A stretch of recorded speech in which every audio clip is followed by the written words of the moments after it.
दान और धर्म क्या है, इसको जानने से पहले मैं आप लोगों से निवेदन करता हूं कि जो लोग चैनल पर पहली बार हैं आवश्यक रूप से चैनल को सब्सक्राइब करें, जिससे आवश्यक जानकारी उनको समय पर मिल सके।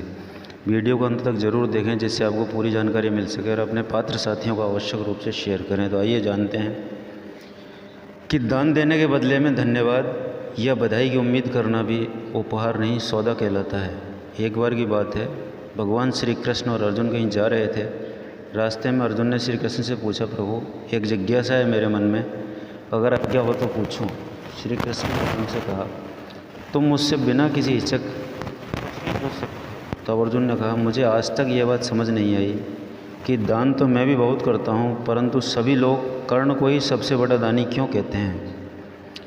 यह प्रश्न सुनकर श्री कृष्ण मुस्कुराए और बोले, आज मैं तुम्हारी यह जिज्ञासा आवश्यक रूप से शांत कर दूंगा। श्री कृष्ण ने पास ही स्थित 2 पहाड़ियों को सोने का बना दिया। इसके बाद वे अर्जुन से बोले, हे अर्जुन, इन दोनों सोने की पहाड़ियों को तुम आसपास के गांव वालों में बांट दो। अर्जुन प्रभु आज्ञा से तुरंत ही यह काम करने के लिए चल दिए। अर्जुन ने सभी गांव वालों को बुलाया और सभी गांव वालों से कहा कि वे लोग पंक्ति बना लें, अब मैं आपको सोना बांटूंगा। और सोना बांटना शुरू कर दिया। गांव वालों ने अर्जुन की खूब जय जयकार करनी शुरू कर दी। अर्जुन पहाड़ी से सोना तोड़ते गए और गांव वालों को देते गए। लगातार 2 दिन और 2 रातों तक सोना बांटते रहे, जिस कारण अर्जुन को अब तक अहंकार आ चुका था। गांव के लोग वापस आकर दोबारा से लाइन में लगने लगे। अर्जुन काफ़ी थक चुके थे। जिन सोने की पहाड़ियों से अर्जुन सोना तोड़ रहे थे, उन दोनों पहाड़ियों में के आकार में जरा भी कमी नहीं आई। तब अर्जुन श्री कृष्ण से कहने लगे, अब मुझसे यह काम नहीं हो सकता, मुझे थोड़ा विश्राम चाहिए। श्री कृष्ण ने कहा कि ठीक है, तुम अब विश्राम कर लो। उन्होंने कर्ण को बुला लिया। उन्होंने कर्ण से कहा कि इन दोनों पहाड़ियों का सोना इन गांव वालों में बांट दो। कर्ण तुरंत सोना बांटने चल दिए।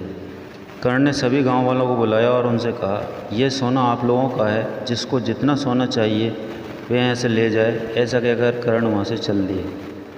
यह देखकर अर्जुन ने कहा, ऐसा करने का विचार मेरे मन में क्यों नहीं आया। श्री कृष्ण द्वारा अर्जुन को बहुत ही शानदार शिक्षा दी गई। इस पर श्री कृष्ण ने जवाब दिया, तुम्हें सोने से मोह हो गया था। तुम खुद यह निर्णय कर रहे थे कि किस गांव वाले की कितनी ज़रूरत है, उतना ही सोना तुम पहाड़ी से खोद कर उन्हें दे रहे थे। तुम में दाता होने का भाव आ गया था। दूसरी तरफ कर्ण ने ऐसा नहीं किया। वह सारा सोना गांव वालों को देकर वहाँ से चले गए।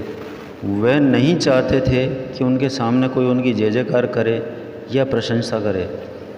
उनके पीठ पीछे भी लोग क्या कहते हैं, उससे भी उन्हें कोई फ़र्क नहीं पड़ता। यह आदमी की निशानी है कि जिसे आत्मज्ञान हासिल हो चुका है। इस तरह श्री कृष्ण ने खूबसूरत तरीके से अर्जुन के प्रश्न का उत्तर दिया। अर्जुन को भी अब अपने प्रश्न का उत्तर मिल चुका था। तो दोस्तों, इस कथा का भाव यही है कि दान देने के बदले धन्यवाद या बधाई की उम्मीद करना भी उपहार नहीं सौदा कहलाता है।